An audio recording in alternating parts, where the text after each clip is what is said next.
Hello everyone. Part one में हमने already discuss किया कि ट्रांजिटिव भाव किसको कहते हैं, ऑब्जेक्ट किसको कहते हैं, जिसके कारण आज हम लोग वो सब डेफिनेशन नहीं देखेंगे, सीधा हम लोग कुछ एक्सरसाइज करेंगे ताकि वॉइस चेंज हम लोग जब करें तब हमें कुछ प्रॉब्लम ना हो। अगर ये डेफिनेशन में आपको कोई प्रॉब्लम है कि ट्रांजिटिव भाव किसको कहते हैं, ऑब्जेक्ट किसको कहते हैं, तो सबसे पहले आप पार्ट नंबर वन को देख लीजिए। ठीक है, तो चलिए हम लोग शुरू करते हैं एक्सरसाइज। क्या कह रहा है, you can lift this weight. ठीक है, इसमें हमें पता करना है कि ऑब्जेक्ट कौन है।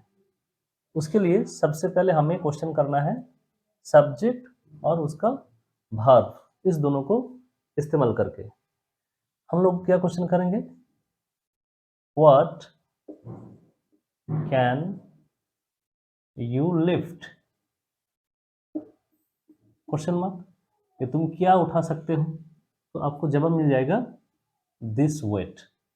सो दिस वेट ये हो जाएगा आपका ऑब्जेक्ट।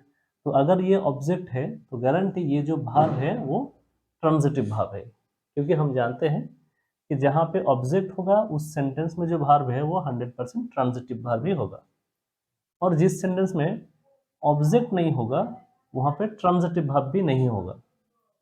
तो जिस सेंटेंस में ट्रांजिटिव भाव नहीं होता है वहाँ पे इनट्रांजिटिव भाव होता है, और इनट्रांजिटिव भाव के साथ कंप्लीमेंट रहता है। ठीक है, तो जिस सेंटेंस में इंट्रांजिटिव भाव रहता है याद रखिए उस सेंटेंस का वॉइस चेंज भी पॉसिबल नहीं है, लेकिन कुछ एक्सेप्शनल रूल्स भी है, उसको छोड़ के ही हम लोग बात करेंगे। तो ये ट्रांजिटिव भाव है और उसका ऑब्जेक्ट है, और इंट्रांजिटिव भाव में कंप्लीमेंट होता है, बस ये याद रखिएगा। Question number 2, Lata and Veena could fly an aeroplane.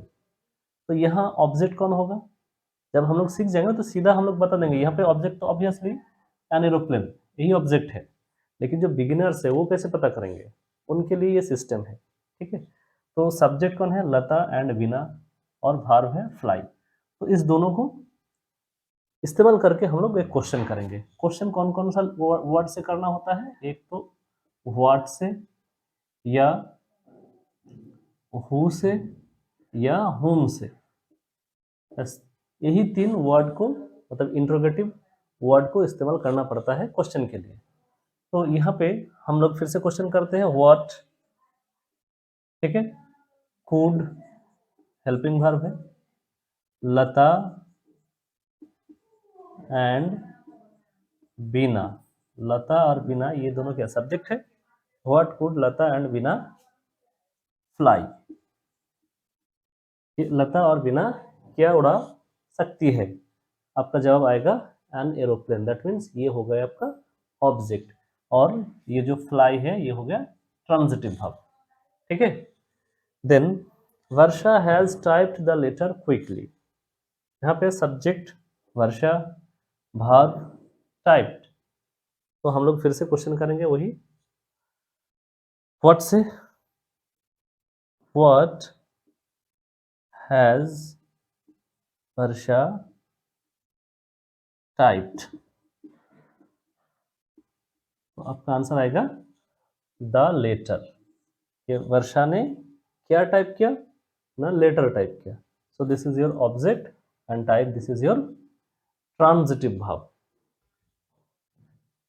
Next number 4, Adarsh did it in front of all. Adarsh सबके सामने ये क्या था। So let us make a question first. The subject is Adarsh and its verb is did. So let us make the question with what. What did others do? So answer है eat, कि आदर्श ने ये किया था। ठीक है, सो this is your object and this is your transitive भाव। Clear, जब आप वॉइस चेंज कीजिएगा तो सबसे पहले ये ईट पहले आ जाता है सब्जेक्ट की जगह पे, it was done by others in front of all. Okay, then the forest fire destroyed the whole village. Forest fire ने पूरा गांव को जला दिया था। यहाँ पे सब्जेक्ट है आपका the forest fire and destroyed is the verb. So now make a question. The same thing. Okay, what did the forest fire destroy?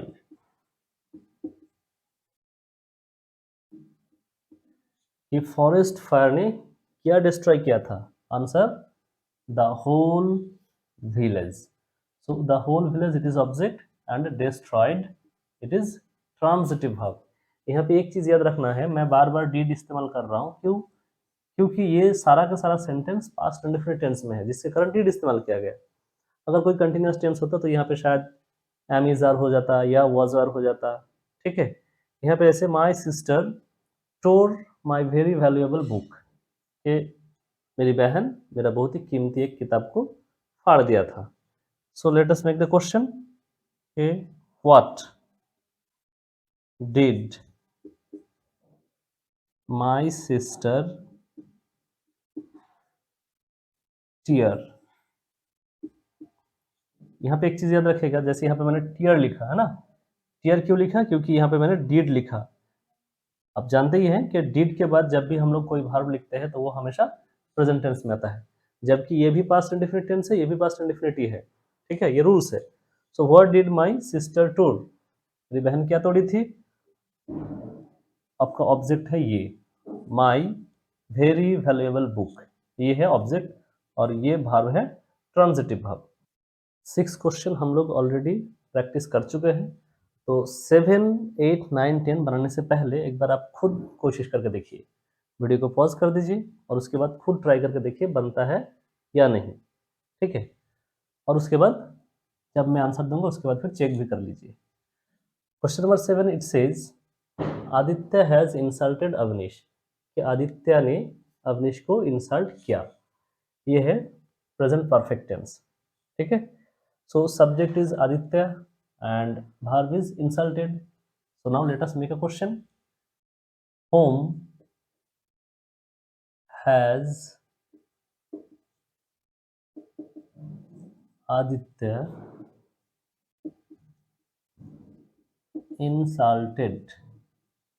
कि किसको आदित्य ने इंसल्ट किया है? Your answer is Awanish.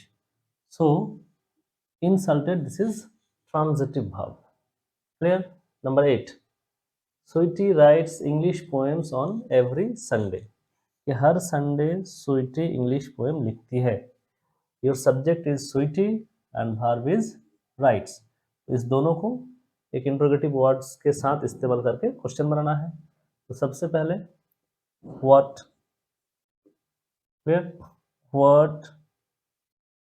Does Sweety right. बस यहाँ पे डाज आ गया. क्यों? क्योंकि ये प्रेजेंट इंडेफिनिट टेंस है और जहाँ डाज लगता है उसके बाद वर्ब हमेशा जो उसका बेसिक फॉर्म है उसी फॉर्म में आता है. So what does Sweety write, Sweety क्या लिखती है? Your answer is English poem. Sweety लिखती है English poem. So the word writes it is transitive verb. Okay, next. Raunik will buy a new charger for his phone. Raunik अपना फोन के लिए एक नया चार्जर खरीदेगा. सो you see your subject is Raunik and verb is buy. So let us make a question with what. Okay, what will Raunik buy? Okay, Raunik क्या खरीदेगा? Your answer a new charger. So buy this is transitive verb. Clear? और जो भी questions जो भी sentences आप देख रहे हैं हर एक सेंटेंस का टेंस पता करने का कोशिश कीजिए. टेंस को पहचानना बहुत ज़रूरी है वॉइस चेंज के लिए.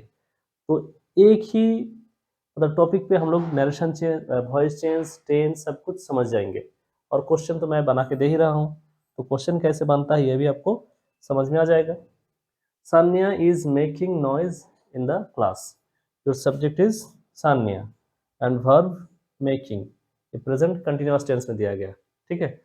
सो व्हाट इज सान्या मेकिंग, ये सान्या क्या कर रही है? Your answer is noise, Sanya noise कर रही है। So making is transitive verb and noise this is object. Clear? So ये 10 था हमारा एक्सरसाइज। अब और भी कुछ क्वेश्चंस आपको देते हैं खुद होमवर्क के लिए, आपके प्रैक्टिस के लिए, तो बस वो देख लीजिए। और इस टॉपिक के बाद हम लोग अब शुरू कर रहे हैं वॉइस चेंज